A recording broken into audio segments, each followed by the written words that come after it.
Hello students, how are you. आज का हमारा टॉपिक कौन सा है? गति के नियम का पार्ट 9 पार्ट 9 का संगामी बल का संतुलन। संगामी बल, कॉन्ग्रुएंट फोर्स, जैसा कि आप डायग्राम में देख रहे हैं। ठीक है, तो देख के समझिए। चलिए स्टार्ट करते हैं हम संगामी बल का संतुलन। तो welcome to my YouTube channel. My name is Rajkumar Tiwari और आप देख रहे हैं क्लास 11 का जो कोर्स है, क्लास 11 का जो फिजिक्स का जो कोर्स है, गति के नियम चैप्टर का टॉपिक जो है हमारा संगामी बलों का संतुलन।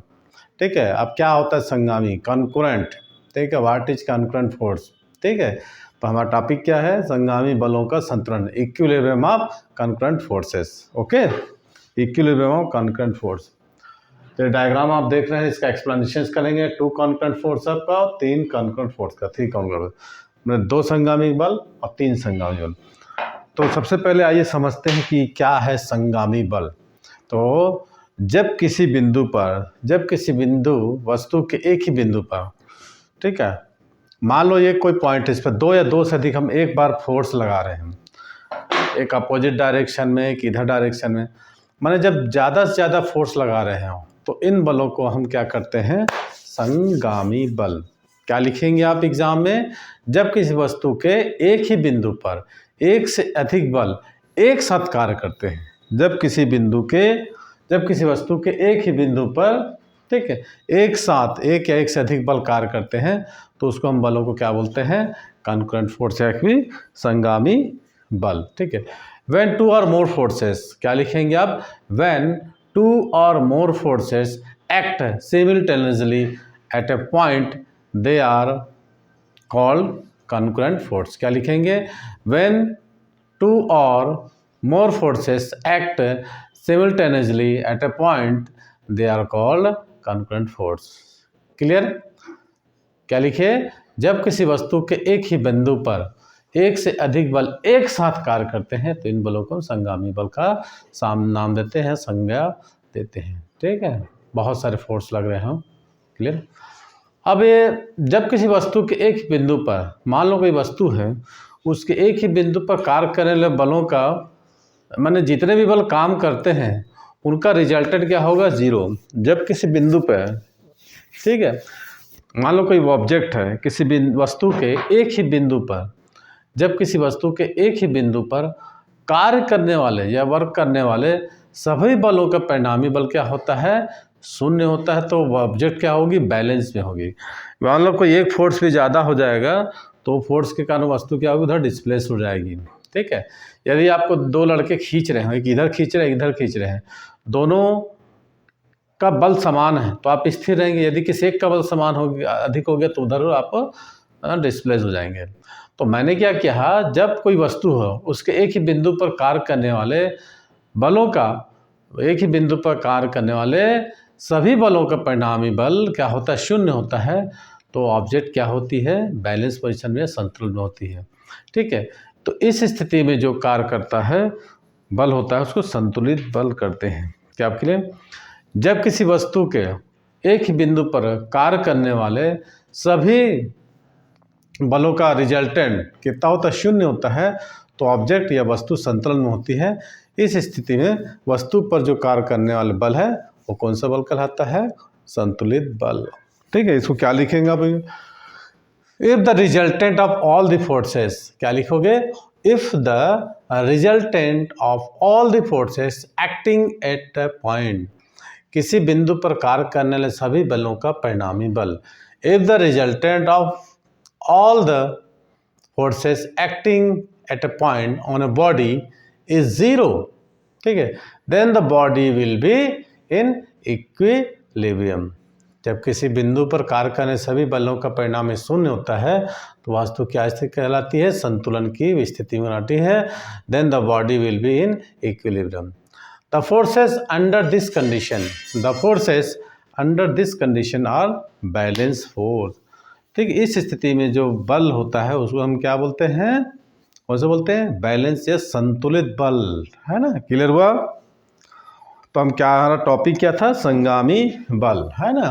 कॉन्करेंट फोर्स, जब किसी वस्तु के एक ही बिंदु पर एक से अधिक बल एक साथ कार्य करते हैं तो उन बलों को हम कहते हैं संगामी बल। ठीक है, मान लो किसी बिंदु पर, ठीक है, the forces under the condition known as क्या बोलते हैं, बैलेंस फोर्स, और इस प्रकार जो परिणामी बल शून्य हो जाता है तो इन बलों को हम संतुलित बल या बैलेंस या फिर बैलेंस फोर्स भी बोल सकते हैं। मान लो किसी बिंदु पर कार्य करने वाले बहुत सारे बल, if the forces F1, F2, F3 acting on a body, यदि किसी बिंदु बहुत सारे बल F1, F2 कार्य करते हैं और वो संगामी हैं, they are concurrent, then the body will be equilibrium, तब बॉडी क्या होगी, द वस्तु संतुलन में होगी। क्या हो जाएगी, ये वाला कंडीशन हम देख रहे थे, F1 plus F2 plus F3, अब ये देखेंगे बोला इक्वल टू 0। ठीक है, यदि किसी वस्तु पर बहुत सारे बल F1, F2, F3 कार्य कर रही है तो वस्तु क्या होगी, इक्विलिब्रियम में होगी। कब, जब उन सभी बलों का परिणामी योग कितना होगा, शून्य हो जाएगा। ठीक है, अब इसका एक्सप्लेनेशन करते हैं। मैंने हेडिंग डाल दिया है एक्सप्लेनेशन। एक्सप्लेनेशन में टू कॉन्करेंट, दो संगामी बल के लिए अपन देखेंगे। तो हेडिंग डाल दीजिए, लिखिए टू कॉन्करेंट फोर्स।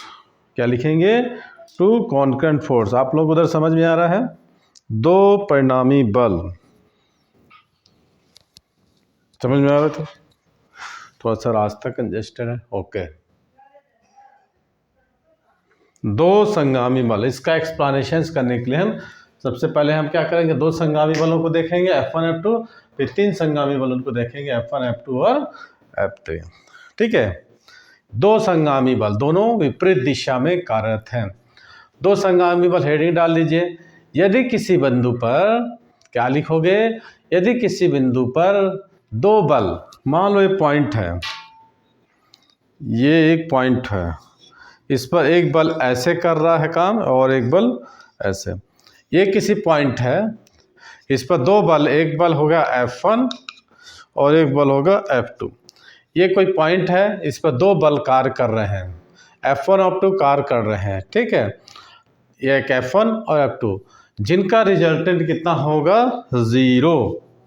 ये वाला कंडीशन देख रहे थे अपन, तो F1 plus F2 is equal to 0, ऐसा होगा। तो F1 इक्वल टू हो जाएगा माइनस F2, बराबर परिमाण के लेकिन विपरीत पर। ठीक है, यदि किसी बिंदु पर दो बल F1, F2 कार्य करते हैं तो अब उनका परिणामी शून्य है, तो दोनों बल बराबर और क्या होंगे, विपरीत होंगे। बस इतना ही लिखना है आपको।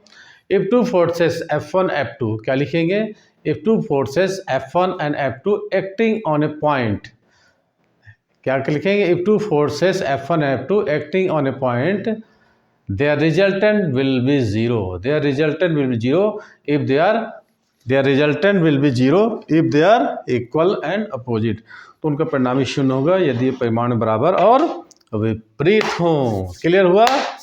अब देखेंगे हम तीन संगामी बल, थोड़ा सा ध्यान दीजिएगा, थ्री संगामी बल को, थ्री कॉन्करेंट फोर्स, जैसे कि मैंने डायग्राम में बनाया है। डायग्राम बना लीजिए। तीन संगामी बल, दो संगामी बल तो समझ में आ गया कि वो परिणामी बल इनका 0 होगा यदि ये परिमाण बराबर और विपरीत हो। तो तीन संगामी बल, थ्री कॉन्करेंट फोर्स, माना किसी बिंदु पर, क्या माना किसी, मान लो कोई पॉइंट है, ठीक है, ये तो हमने ले लिया, दो बल, एक इधर एक इधर, एक तीसरा बल, ऐसा। माना किसी बिंदु पर हम तीन बल लगा रहे हैं, तीन बल का नाम कौन सा है, F1, F2 और F3। लेट, माना किसी बिंदु पर तीन बल, कौन सा, F1, F2 और F3, vector F1 vector F2 vector 3 कार्य करते हैं। Let three forces F1, F2, F3 are acting at a point. Let three forces F1, F2, F3 acting at point. तो F1, F2 और F3 आर रिस्पेक्टिवली रिप्रेजेंट। ठीक है, F1 को किससे represent किए हैं, F1, F2 एंड F3, तो OA equal to F1, ठीक है, और OB is equal to F2 और OC इक्वल टू F3।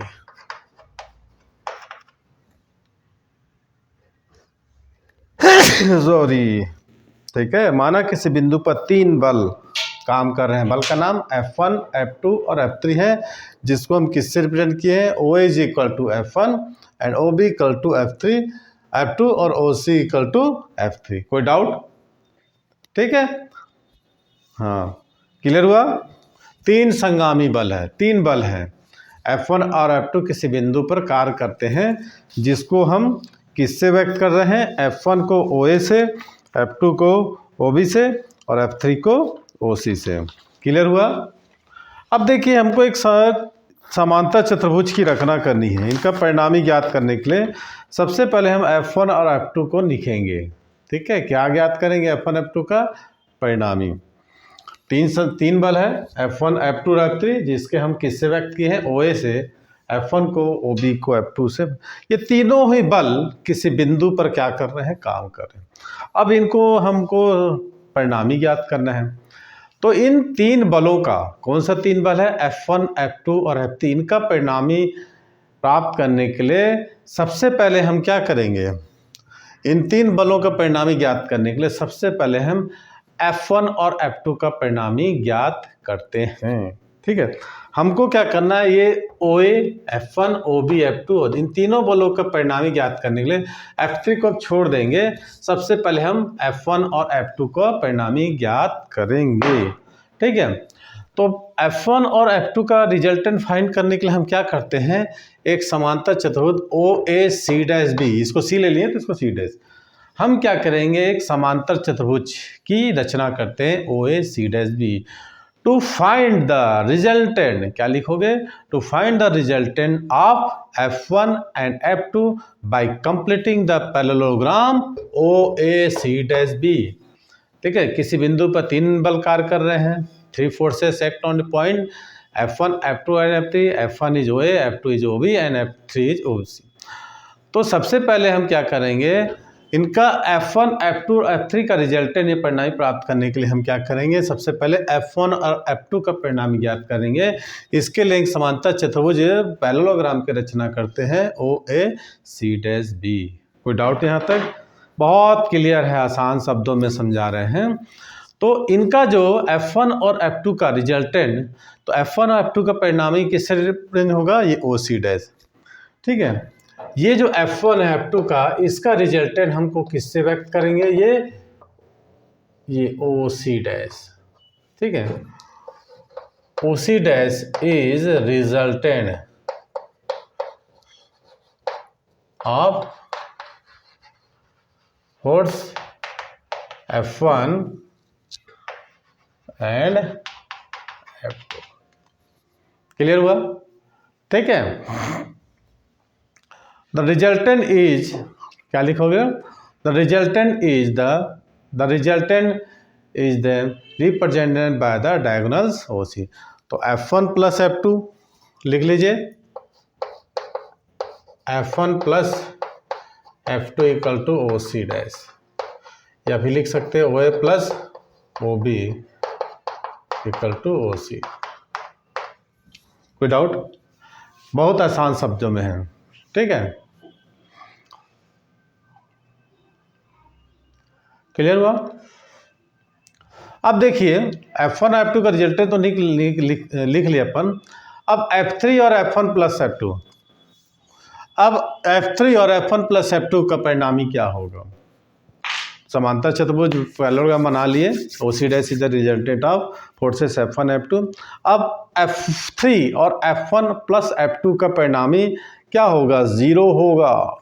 ठीक है, देखिए F3 और F1 प्लस F2 का परिणामी 0 होगा।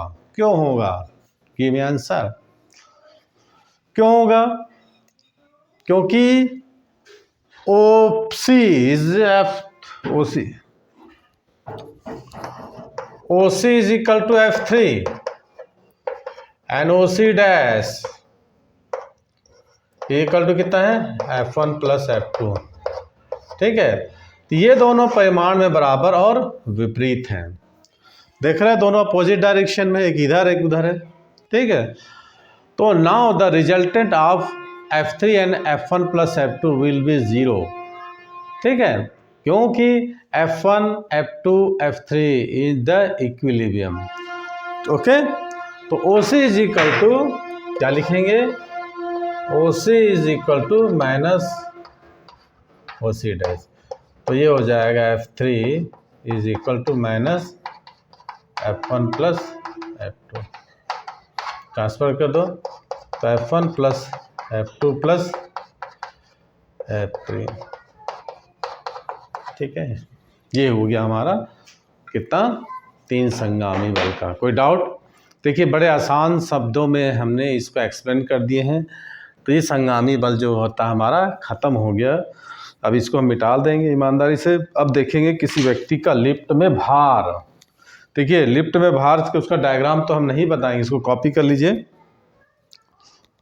जब कोई व्यक्ति लिफ्ट में, आप लिफ्ट में गए होंगे, अनुभव किए होंगे, ठीक है। तो किसी भी व्यक्ति का लिफ्ट में भार जब लगाता है तो 3 प्रकार से। पहला, यदि लिफ्ट स्थिर हो, यदि लिफ्ट त्वरण A से ऊर्ध्वाधर ऊपर की ओर गति कर रही हो, यदि लिफ्ट त्वरण A से ऊर्ध्वाधर नीचे की ओर गति कर रही हो। पहला स्थिर हो, ऊपर की ओर गति कर, दूसरा, तीसरा नीचे गिरे। और चौथा आता है यदि लिफ्ट त्वरण G से नीचे की ओर गति कर रही हो।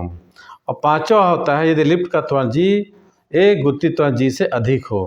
और छठवां होता है यदि लिफ्ट एक समान वेग से ऊपर या नीचे की ओर गति करे। क्लियर? इसके बाद हम देखेंगे कि motion of bodies connected with the string, जो कि इम्पोर्टेंट है, ठीक है, डोरी से जुड़ी वस्तुओं की गति। तो इसको कॉपी कर लीजिए।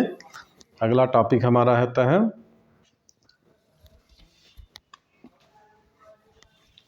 चलिए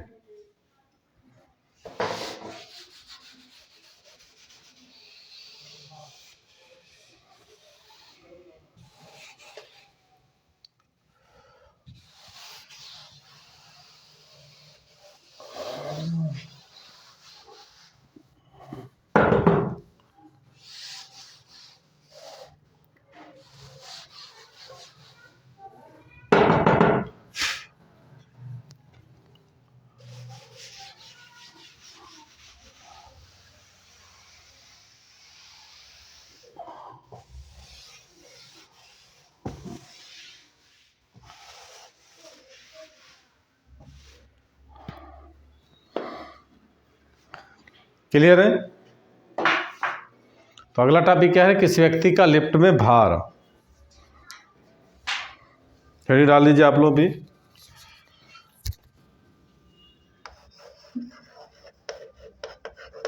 किसी व्यक्ति का लिफ्ट में भार। क्लियर हुआ? क्या लिखेंगे, किसी व्यक्ति का लिफ्ट में भार। 5 कंडीशन है, 3 कंडीशन को हम देखेंगे, चौथी 5वीं कंडीशन को वीडियो लंबी हो जाएगी तो नेक्स्ट करेंगे, ठीक है। Weight of a person, weight of a person in A lift.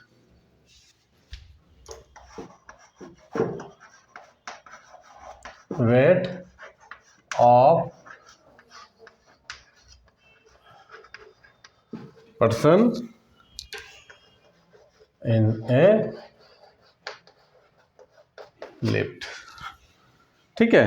किसी व्यक्ति का लिफ्ट में भार, बहुत आसान टॉपिक है।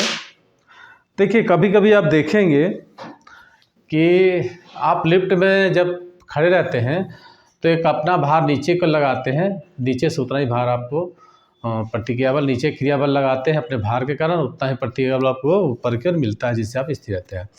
जब आप लिफ्ट नीचे की ओर जाती है तब आप कैसा महसूस करते हैं, जब लिफ्ट ऊपर की जाती है तब कैसा महसूस, इसी को देखेंगे। क्लियर है? लिफ्ट पर तो खड़े अभी तौलने वाली मशीन पर खड़े होंगे, या आपने महसूस किया होगा कभी कभी, या फिर आप झूला में जब ऊपर चढ़ते तो मैक्सिमम पॉइंट पहुंचते हैं तब कैसा लगता है, मैक्सिमम पॉइंट से जब नीचे आते हैं तब कैसा लगता है। ये सब इसी कंडीशन का, अपना भार कभी घटता हुआ महसूस होता होगा, ठीक है।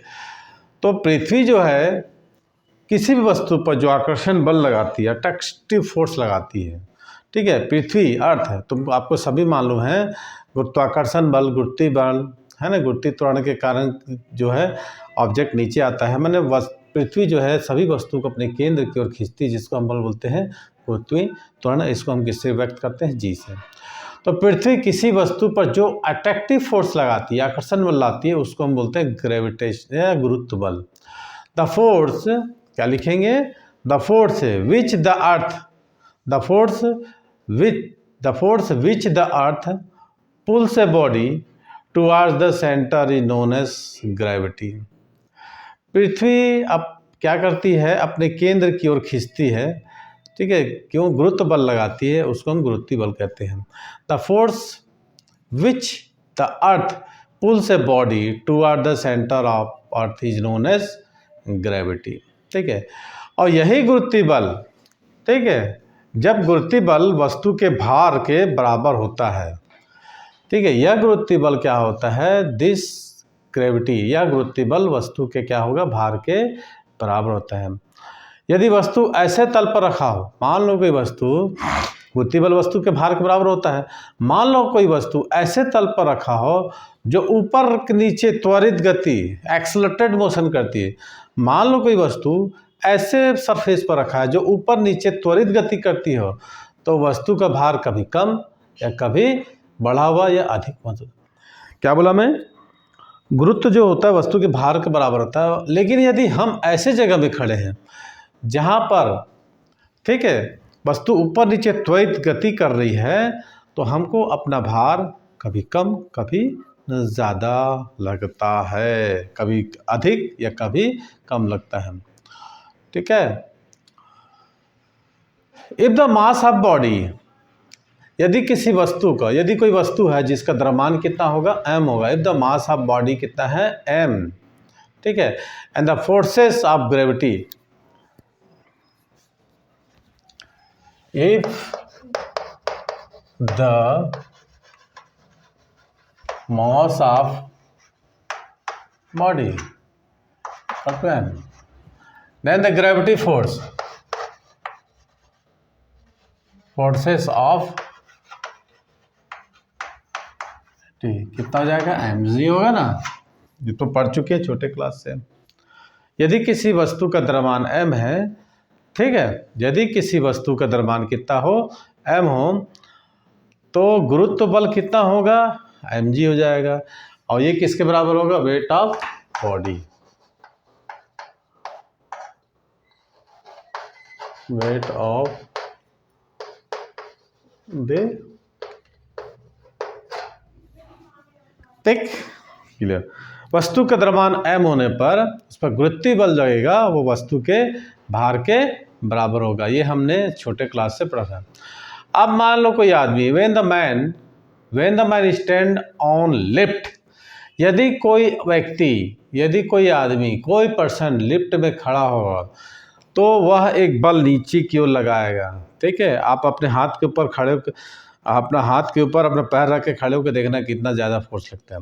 अब यदि कोई व्यक्ति, if a man is standing in A lift, the, क्या लेंगे, द फॉलोइंग केसेस में राइज, ठीक है। यदि कोई व्यक्ति लिफ्ट में खड़ा है तो कितने केस लाए होंगे, देखिए, ठीक है। माना कोई व्यक्ति लिफ्ट में खड़ा है, तो लिफ्ट में कितनी कंडीशन होगी, 3 कंडीशन होगी, 4 कंडीशन होगा, तो उसको हम देखेंगे, ठीक है। चलिए, माना कोई व्यक्ति लिफ्ट में खड़ा है तो उसमें कितनी कंडीशन होगी, चलिए देखते हैं हम। पहला कंडीशन, चलिए लिखिए, when the lift is at rest, जब क्या होगा, लिफ्ट रेस्ट में होगा, देखिएगा, when the lift at rest. इसका डायग्राम तो हम नहीं बना सकते, आप लोग के बुक में होगा, देखिए दिया होगा। यदि लिफ्ट स्थिर हो, ठीक है, तो कितने केसेस होंगे, 3 केसेस होंगे, 5-6 केसेस है, लेकिन 3 केसेस हम देखेंगे। यदि लिफ्ट स्थिर हो, clear. When the lift is at rest, क्या लिखेंगे, पहला case, when the lift is at rest, ठीक है। आप लिफ्ट के ऊपर खड़े हैं, लिफ्ट जो है रेस्ट फॉर्म में है, ना ऊपर जा रही है ना नीचे जा रही है, क्लियर। कितनी कंडीशन है इसमें, 3 कंडीशन है। पहला कंडीशन हम देख रहे हैं, ठीक है। माना कोई m द्रव्यमान के व्यक्ति लिफ्ट की फर्श पर खड़ा है, क्या लिखोगे? माना कि कोई व्यक्ति जिसका द्रव्यमान m है वह लिफ्ट की फर्श पर खड़ा है। Let a man of mass m standing on the floor of a lift. एक व्यक्ति जिसका द्रव्यमान m है वह लिफ्ट के ऊपर खड़ा है। अब डायग्राम तो हम नहीं बना सकते हैं,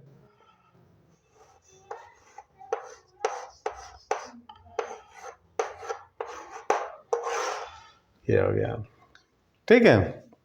माना कोई व्यक्ति जिसका द्रव्यमान कितना है? m है, अब वह लिफ्ट के ऊपर खड़ा है। क्लियर?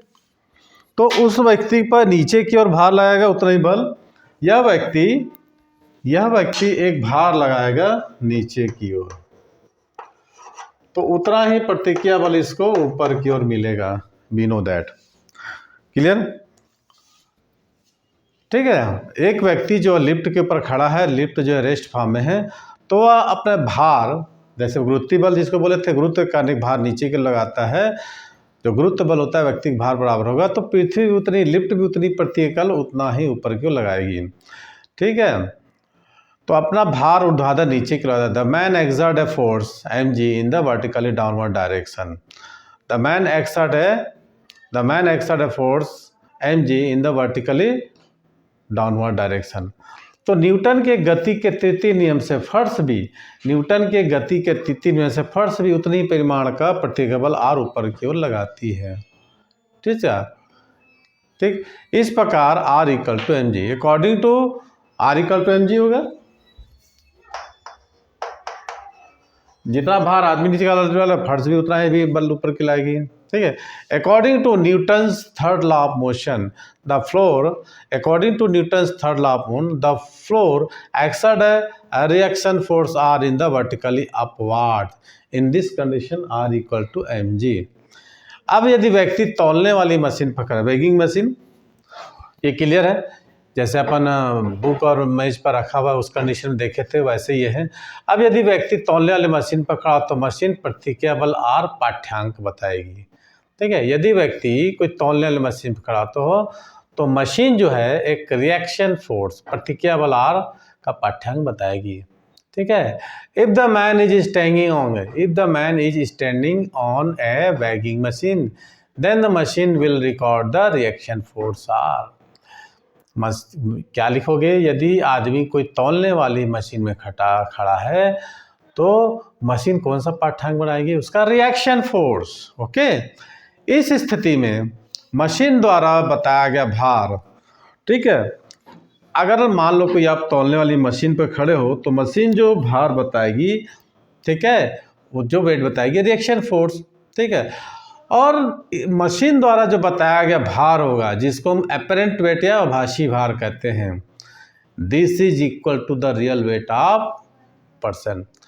तो मशीन जो बताएगी भार जिसको आभासी भार कहते हैं, यह व्यक्ति के वास्तविक भार के बराबर होगा। क्या करेंगे? In this situation the weight recorded by weighing machine also called apparent weight will be the same as the actual weight of the man।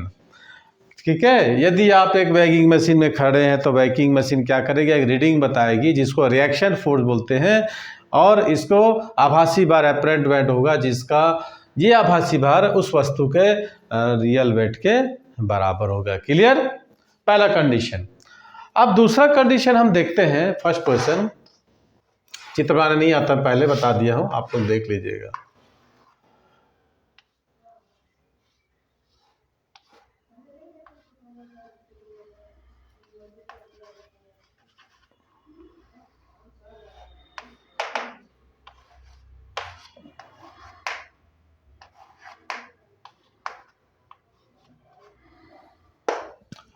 देखिए थोड़ा सा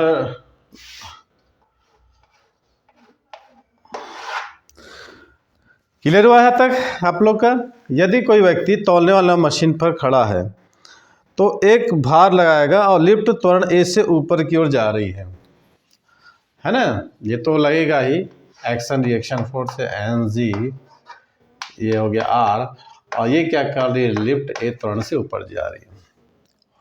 क्लियर? सेकंड पोजीशन क्या है? लिफ्ट त्वरण ए से ऊपर ऊर्ध्वाधर ऊपर की ओर जा रही है। क्या लिखेंगे सेकंड पोजीशन, यदि लिफ्ट त्वरण ए से ऊर्ध्वाधर ऊपर की ओर जा रही है। आप फर्स्ट मंजिल सेकंड मंजिल पर जाते हैं ना, आपको ऐसा लगता है अपना भार मत। When lift moves upward with constant acceleration, when lift move upward with constant acceleration, इस स्थिति में जब आप लिफ्ट के ऊपर बैठे खड़े हैं और लिफ्ट कांस्टेंट एक्सीलरेशन से ऊपर जा रही है, तो इस स्थिति में व्यक्ति भी ए त्वरण से ऊपर की ओर जाएगा, गति करेगा। क्योंकि देखिए आप तो लिफ्ट में रहे हैं, आपका भार और लिफ्ट का भार, आप भी ऊपर जा रहे हैं, है ना। जब लिफ्ट ऊपर जाती है तो ऐसा थोड़ा नहीं कि लिफ्ट ऊपर जा रही है तो आप नीचे ही रहेंगे। ट्रेन आप चलती है तो आप भी चलते हैं, है ना, आप भी मोशन फॉर्म में होते हैं। तो जब लिफ्ट ऊपर की ओर मोशन करेगी कांस्टेंट एक्सीलरेशन से, तो आपका एक्सीलरेशन भी ए होगा। In this situation the man also moves upward, in this situation the man also move upward with acceleration A. ठीक है, चित्र को अच्छे से बना लीजिएगा, चित्र तो बनता नहीं है हमें। ठीक है, तब इस व्यक्ति पर ऊपर की ओर लगने वाला बल क्या हो जाएगा, कितना हो जाएगा, चलिए बताइए। मान लो आप ऊपर की ओर जा रहे हो कांस्टेंट एक्सीलरेशन से, तो आप पर ऊपर की ओर लगने वाला कुल बल कितना हो जाएगा। ठीक है, तब इस व्यक्ति पर ऊपर की ओर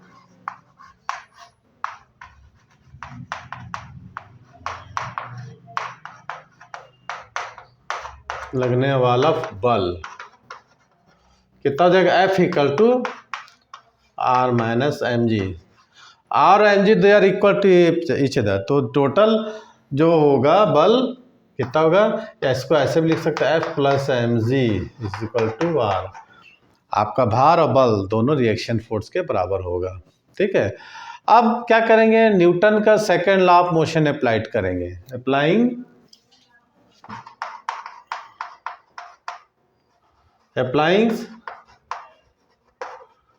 Newton's second law of motion. तो क्या बोलता है, F equal to M A, यहाँ पुट कर देंगे तो M A plus M G equal to R. तो आप क्या निकालेंगे, M ji plus A to R, ये आपका निकल जाएगा। ठीक है, तो ये आपका रिएक्शन फोर्स निकला। The net force acting on the man upward direction कितना होगा, F equal to R minus m g, but Newton second law of force क्या है, F equal to M a put कर लेंगे तो आपका जो प्रतिक्रिया बल R का मान बढ़ जाएगा।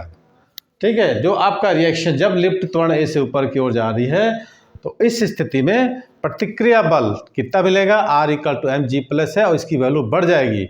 अतः तौलने वाली मशीन द्वारा जो भार निकलेगा, अगर जब आप क्या है लिफ्ट में खड़े हैं, लिफ्ट त्वरण ए से ऊपर त्वरण ए से ऊपर जा रही है, तो आपको जो रिएक्शन फोर्स आएगा R equal to M G plus से मिलेगा और इसकी वैल्यू बढ़ जाएगी। तो तौलने वाली मशीन द्वारा जो भार दर्शाएगा, ठीक है, अर्थात आभासी भार वास्तविक भार से अधिक होगा। आभासी भार ये क्या होगा, वास्तविक भार से अधिक होगा। अपरेंट वेट, शॉर्ट में लिखा apparent weight is greater to real wait.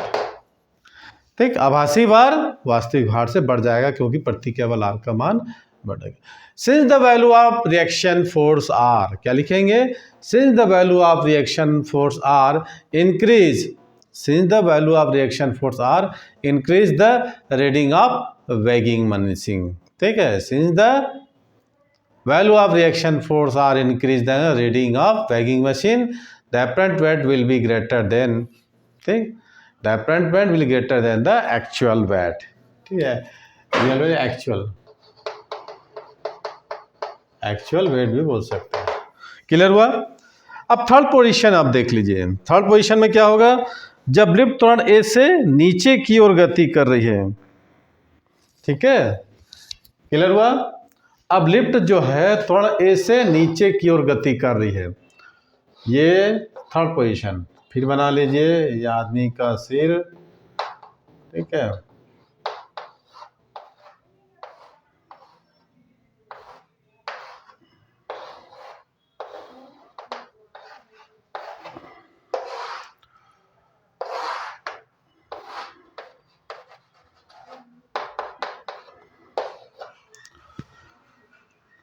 देखिए जब कोई वस्तु लिफ्ट पर खड़ा है और लिफ्ट त्वरण ए से नीचे की ओर गति कर रही है, क्या कर रही है, लिफ्ट त्वरण ए से नीचे की ओर गति कर रही है, तो व्यक्ति पर नीचे की ओर लगने वाला कुल बल कितना होगा, ये इसका व्यक्ति पर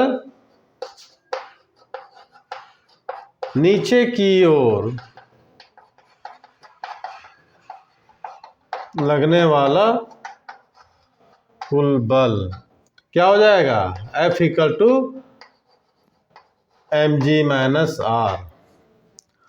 ठीक है, जब कोई वस्तु लिफ्ट में खड़ा है और लिफ्ट त्वरण ए से नीचे जा रही है, तो वस्तु का नीचे की ओर लगने वाला बल कितना होगा, F equal to mg plus R. ठीक है, क्लियर हुआ, F equal to mg minus R, clear हुआ उधर।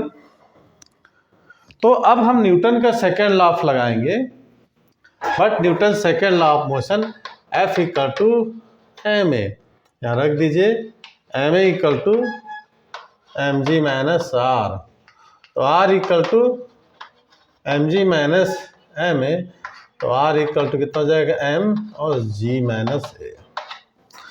एक्शन रिएक्शन फोर्स, देखिए जब त्वरण ए से ऊपर जा रही थी तो आर का मान बढ़ जा रहा था, अब यहाँ क्या होगा सोच सकते हैं आप, तो इस स्थिति में आर का मान क्या हो जाएगा, इसमें अपन देखे थे क्या सेकंड, आर का मान बढ़ गया था, बढ़ जाता है, और यहाँ पर आर का मान कम हो जाता है। ठीक है, और इस स्थिति में आर का मान कम हो जाएगा और तौलने वाली मशीन द्वारा आभासी भार वास्तविक भार से कम होगा। ठीक है, आभासी भार क्या होगा,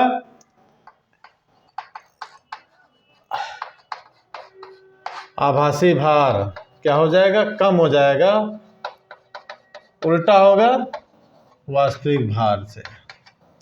apparent wait is less than actual wait. ठीक है, ठीक, आभासी भार वास्तविक भार से क्या होगा, बहुत कम हो जाएगा। ठीक है, कितना वीडियो हो गया अपना, टाइमिंग कितनी हो गई, चलिए अभी 10 मिनट देख सकते हैं। तीसरी चौथी कंडीशन, यदि लिफ्ट त्वरण जी से, क्या लिखेंगे, यदि लिफ्ट त्वरण जी से नीचे की ओर गति करें, यदि लिफ्ट का केबल काट दिया जाए तो लिफ्ट त्वरण जी से नीचे की ओर गति करेगी और लिफ्ट का व्यक्ति दोनों मुक्त रूप से गिरेंगे। ठीक है, मान लीजिए लिफ्ट का काट दिया जाए, ठीक है, लिफ्ट का केबल काट दिया जाए, तो मैन और आदमी जिसमें जो लिफ्ट में बैठा हुआ है और इंसान, लिफ्ट और इंसान दोनों क्या करेंगे, बहुत तेजी से नीचे गिरने लगेंगे। ठीक है, चौथी कंडीशन, तो इस स्थिति में G इक्वल टू ए के बराबर हो जाएगा। ठीक है, G किसके बराबर हो जाएगा, ए के बराबर हो जाएगा, तो R इक्वल टू हम रख देंगे M G माइनस जी, तो R इक्वल टू होगा 0, तो प्रतिक्रिया बल क्या हो जाएगा, शून्य हो जाएगा। कभी R का मान ज़्यादा था, ऊपर जा रही थी, R का मान कम था जब नीचे क्या थी, और जब चौथी कंडीशन क्या थी, यदि लिफ्ट G से नीचे की ओर गति करे तो लिफ्ट और व्यक्ति दोनों मुक्त रूप से नीचे की ओर गति करेंगे, तो A बराबर G रखेंगे, तो R का मान शून्य होगा। ठीक है, तो जो वैगिंग मशीन है वो अपना रीडिंग क्या बताएगी, 0 बचाएगी, जबकि लिफ्ट का केबल काट दिया जाए तो लिफ्ट और इंसान free fall under the gravity. In this condition A equal to G put करेंगे, sorry A equal to G put करेंगे A की जगह, और A की जगह हम G पुट कर देंगे, तो रिएक्शन बल क्या हो जाएगा, शून्य हो जाएगा, प्रतिक्रिया बल शून्य हो जाएगी, और जो तौलने वाली मशीन है वो क्या करेगी, इसका रीडिंग 0 होगा। इस प्रकार मुक्त रूप से गिरने वाली वस्तु का आभासी भार क्या होता है, शून्य होता है। तो इसी को वेटलेसनेस कंडीशन की मशीन कहते हैं। जब कोई वस्तु free fall under the gravity तो आभासी भार एपरेंट वेट 0 हो जाएगा, इसी को बोलते हैं वेटलेसनेस, भारहीनता की स्थिति, चौथी कंडीशन। अब पांचवी कंडीशन क्या हो जाएगी, यदि लिफ्ट का त्वरण A गुत्ती त्वरण A से अधिक होगा, A जो होगा ग्रेटर देन जी। इस स्थिति में जो रिएक्शन फोर्स नेगेटिव हो जाएगा, व्यक्ति लिफ्ट की छत से जाकर चिपक जाएगा। छठवां कंडीशन, यदि लिफ्ट एक समान वेग से ऊपर नीचे की ओर गति करे तो इस स्थिति में क्या होगा, A=0। यदि लिफ्ट छठवां कंडीशन एज यदि 0 रख देते हैं तो हमको क्या मिलता है, A=0 रख देंगे तो R=mg हो जाएगा, दोनों बराबर हो जाएंगे। ठीक है। यदि क्या हो, छठवीं कंडीशन, यदि लिफ्ट एक समान वेग से ऊपर नीचे की ओर गति करे तो लिफ्ट का त्वरण 0 हो जाएगा और आभासी भार उसके वास्तविक भार के बराबर होगा। क्या होगा, आभासी भार वास्तविक भार के बराबर हो जाएगा। क्लियर। तो ये हमने आज देखा, क्या क्या देखा हमने, कॉन्करेंट फोर्स देखा और लिफ्ट में आदमी का भार, जो 3 कंडीशन में देखा। ठीक है। तो अगला टॉपिक हमारी आ जाएगी कौन सी, डोरी से जुड़ी वस्तुओं की गति, motion of bodies connected with A spring. ठीक है। तो इसमें मैंने जल्दी जल्दी टॉपिक को कंप्लीट करने का प्रयास कर रहे हैं, तो आप लोग थोड़ा सा ध्यान से देखिएगा, जो समझ में नहीं आएगा कमेंट में बताइएगा। मैंने तो सारे चैप्टर्स को कैसे लिखना एग्ज़ाम उसकी तैयारी करवा रहा हूँ मैं, तो आप लोग भी ध्यान से पढ़िए, घर में पढ़ के आइए, घर में जाके पढ़िए और वीडियो को थोड़ा सा रोक के अच्छे से ध्यान से देखिए, तभी समझ में आएगा। क्योंकि देखिए 40 मिनट में इतने सारे टॉपिक को अच्छे से बताना संभव नहीं है, तो जितना हो सकता है डीपली में तो उतना नहीं जा रहा मैं, डीपली में जाएंगे तो कम से एक टॉपिक ही कम से कम 1-1.5 घंटा का बन जाएगा, इसलिए हमको थोड़ा सा फास्टली लेके चलना पड़ता है। बाकी आप लोग क्लासेस में तो कर ही लेते हैं। तो लास्ट में भी बोलूँगा कि जो नए हैं, जो नए वीडियो को देख रहे हैं, जो भी स्टूडेंट्स नए देख रहे हैं, तो सब्सक्राइब सबसे पहले कर लें। सब्सक्राइब करने के बाद आपको एक वहाँ पर घंटी दिखेगी, बेल आइकन, उसको दबा देना है। इससे ये क्या होगा कि जैसे मैं कोई नया वीडियो डालता हूँ आप लोगों के लिए, वीडियो आप ही लोगों के लिए डाल रहा हूँ, मैं अपने लिए नहीं डाल रहा हूँ। वैसे तो क्लासेस में पढ़ाई दे रहे हैं, जो क्लासेस रेगुलर ज्वाइन कर रहे हैं, जो क्लासेस ज्वाइन नहीं कर रहे हैं, ये वीडियो को देखें और सब्सक्राइब करने के बाद जो बेल आइकन को दबाएंगे तो आपको वीडियो जो है, हर वीडियो मिल जाएगी। अगर आपको नए अभी देख रहे हैं, अगर पिछला समझ में नहीं आ रहा तो पिछला वीडियो भी मेरा देख सकते हैं, उसमें सारी चीज़ें मैंने क्लियर किया है। ठीक है। तो नोटिफिकेशन के जरिए आप लोगों को मिलेगा, और जो समझ में नहीं आ रहा उसको कमेंट में पूछ लीजिएगा। बाकी मेरा नंबर तो आप लोगों को मालूम है, व्हाट्सअप नंबर है 9826159761 और दूसरा नंबर है 9098678377। आपको नोट्स स्टडी मटेरियल भी अवेलेबल हो जाएगा, चाहे तो आप लोग फ़ोन से पूछ सकते हैं, व्हाट्सएप के जरिए पूछ सकते हैं, तो आप लोगों के लिए फैसिलिटी है। तो मिलते हैं बॉडी वीडियो में, कनेक्टेड बॉडी विथ स्ट्रिंग का। तो बने रहिए हमारे वीडियो में। आपको हमारी वीडियो देखने के लिए बहुत बहुत धन्यवाद।